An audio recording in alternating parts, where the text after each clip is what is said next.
ఇక తెలంగాణ కోసం పుట్టిన బీఆర్ఎస్ పార్టీ రజతోత్సవ సంబురానికి సర్వం సిద్ధమైంది. చరిత్ర మరవని పోరుతో స్వరాష్ట్రాన్ని సాధించిన కేసీఆర్ మరోసారి తెలంగాణలో విప్లవ స్ఫూర్తిని రగిలించేందుకు సిద్ధమయ్యారు. దగాపడిన తెలంగాణ గులాబీ దళపతి కోసం ఎదురు చూస్తుంది. రాష్ట్రంలో నెలకొన్న పరిస్థితుల నేపథ్యంలో బీఆర్ఎస్ మహాసభకు లక్షలాదిగా జనం పోటెత్తనున్నారు. ఎల్కతుర్తి వేదికగా జరగనున్న ఈ మహాసభ కోసం బీఆర్ఎస్ ఘనంగా ఏర్పాట్లు చేసింది. ఇక దీనికి సంబంధించిన పూర్తి సమాచారం మా ప్రతినిధి రవికాంత్ అందిస్తారు. ఎల్కతుర్తి నుంచి రవికాంత్, సభ ప్రాంగణం ఎలా ఉంది? మరికొన్ని గంటల్లో సభ ప్రారంభం కాబోతోంది. మాజీ సీఎం కేసీఆర్ బీఆర్ఎస్ అధినేత అక్కడికి చేరుకోబోతున్నారు. చాలా రోజుల తర్వాత బహిరంగ సభలో మాట్లాడబోతున్నారు. సో జనాల రెస్పాన్స్ ఎట్లుంది? అక్కడ సిచ్యుయేషన్ ఏంటి?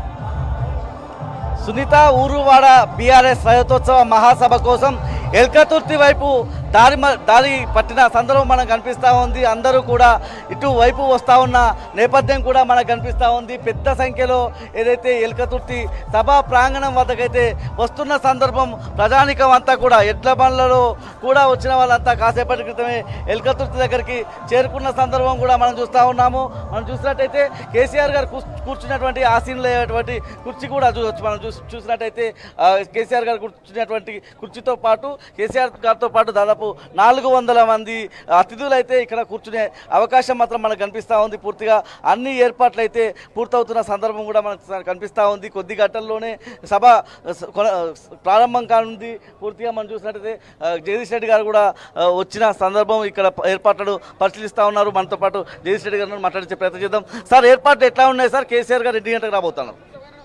ఏర్పాట్లు మీరు చూస్తున్నారు, ఎంత అద్భుతంగా ఉన్నాయి. కేసీఆర్ అనుకున్న సమయానికి వస్తారు, సాయంత్రం సభ సమయానికి వస్తారు, 6 గంటల వరకు వచ్చేసి ఇస్తారు.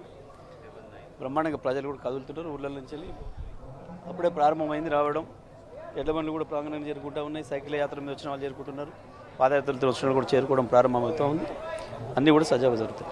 విధ్వంసమైన తెలంగాణ బీఆర్ఎస్ హయాంలో వికాసం వైపు మళ్ళింది. మళ్ళీ ఇప్పుడు ఒక విద్వేషపూరిత రాజకీయాలు కొనసాగుతున్న నేపథ్యంలో ఈ సభ దేశానికి కావచ్చు ఎట్లాంటి సంకేతం ఇవ్వబోతుంది? వాస్తవానికి ఇది టీఆర్ఎస్ పార్టీ సభ, రజతోత్సవ సభ. బీఆర్ఎస్ పార్టీగా 25 సంవత్సరాలకు అడుగుపెడితే సందర్భంగా చేసుకుంటున్న సభ. కానీ ఇప్పుడు మీరు చెప్పినట్టు ఇప్పుడున్న ప్రత్యేకమైన పరిస్థితులలో 1 సంవత్సర కాలంలోనే వచ్చిన ప్రభుత్వం తీవ్రంగా అన్ని వర్గాలను కూడా అణచివేసింది. అన్ని రంగాల్లో దోపిడీ మొదలైంది కాంగ్రెస్ ప్రభుత్వ హయాంలో. ఇటువంటి పరిస్థితులలో ప్రత్యేకించి రైతాంగం ఈ ప్రభుత్వం మీద చాలా కసితోనే ఉన్నారు. కాంగ్రెస్కు ఓటేసి పొరపాటు చేసిన భావిస్తున్న ప్రజలందరూ కూడా దీన్ని కాంగ్రెస్ వ్యతిరేక సభలాగా, ఒక ప్రభుత్వ వ్యతిరేక సభలాగా చేసుకునే పరిస్థితి వచ్చింది. అటువంటి వాళ్ళందరూ కూడా కదిలి వస్తున్నారు. మేము కాంగ్రెస్కి ఓటేసి తప్పు చేసినాం, దాన్ని సరి చేసుకోవాలి, ఎల్కతుర్తికి పోయి అని చెప్పేసి అనే భావనతో కదిలి వస్తున్నారు. కాబట్టి ఇటువంటి సందర్భంలో జరుగుతున్న సభ కాబట్టి ఈ ప్రజల్లో ఒక చర్చ బాగా జరుగుతూ ఉంది. ఇది ప్రజల యొక్క సభలాగా మారిపోయింది. ఇది వాస్తవానికి బీఆర్ఎస్ పార్టీ పెట్టుకున్న సభ. ఇది ప్రజల సభలాగా మారిపోయింది. ఇది తెలంగాణలో ఒక పండుగలాగా మారిపోయింది. ఆ వాతావరణం వచ్చింది ఇప్పుడు. ఇది జగదీష్ రెడ్డి గారు చాలా కీలకమైన విషయాలు చెప్తా ఉన్న సందర్భం. బీఆర్ఎస్ పుట్టినరోజు సందర్భంగా రజతోత్సవ మహాసభ నిర్వహించుకుంటా ఉన్నాము. దీన్ని ప్రజలు తమ సభగా భావించి కాంగ్రెస్ ప్రజా వ్యతిరేక సభగా దీన్ని భావిస్తూ ఉన్నారని చెప్పి చెప్తా ఉన్న సందర్భం కనిపిస్తూ ఉంది. మనతో పాటు రాకేష్ రెడ్డి ఉన్నారు. చెప్పండి సార్, ఎట్లా ఉన్నాయి ఏర్పాట్లు? ఎట్లా ఉన్నాయి? ఎట్లా తరలి వస్తూ ఉన్నారు ప్రజలంతా కూడా? తప్పకుండా ఇది చరిత్రను తిరగరాసేటువంటి సభ కాబోతున్నది. ఆ రకంగానే ఏర్పాట్లు కూడా బ్రహ్మాండంగా చేసినాము. కనీ విని ఎరగని రీతిలో ఏ రాజకీయ పార్టీ చేయలేనటువంటి ఏర్పాట్లు మేము చేసినాము. ఎందుకంటే ఈరోజు ఇక్కడ ఒక కుంభమేళా జరగబోతున్నది. మొన్నటిదానికి ఉత్తరాదిలో చూసినటువంటి కుంభమేళా దాన్ని తలపించే విధంగానే ఈరోజు దక్షిణాదిలో మన ఎల్కతుర్తిలో ఒక కుంభమేళా ఉండబోతున్నది. కాబట్టి ఇన్ని చైర్స్ కానీ, ఇన్ని రకాల గ్యాలరీసు, లైట్సు, సౌండ్సు, పార్కింగ్ ప్లేసు, 1500 ఎకరాల్లో ఇంతమంది సిబ్బంది, ఇంతమంది నాయకులు, కార్యకర్తలు, ఇది నా భూతో నా భవిష్యత్తు అన్న చందంగా జరగబోతుంది. మనతో పాటు మాట్లాడడానికి నాగుల వెంకటేశ్వర గారు, రైతు రుణ విమోచన మాజీ చైర్మన్ గారు. సార్, ఎట్లా ఉన్నాయి ఏర్పాటు? ఎట్లా ఉన్నాయి? దగ్గరుండి 30 రోజుల నుంచి నిర్విరామంగా పనులు కొనసాగుతూ ఉన్నాయి. చివరి అంకానికి చేరుకున్న క్రమంలో కేసీఆర్ గారు రాక కోసం ప్రజలంతా కూడా ఎట్లా ఎదురు చూస్తూ ఉన్నారు?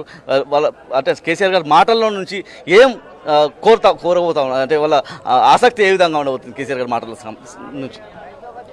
ఈరోజు ఎల్కతుర్తి మండల కేంద్రంలో మరి కేసీఆర్ గారి సూచనల మేరకు బ్రహ్మాండమైనటువంటి ఏర్పాట్లు మరి కొనసాగుతూ ఉన్నాయి. మీరు ప్రత్యక్షంగా చూస్తూ ఉన్నారు.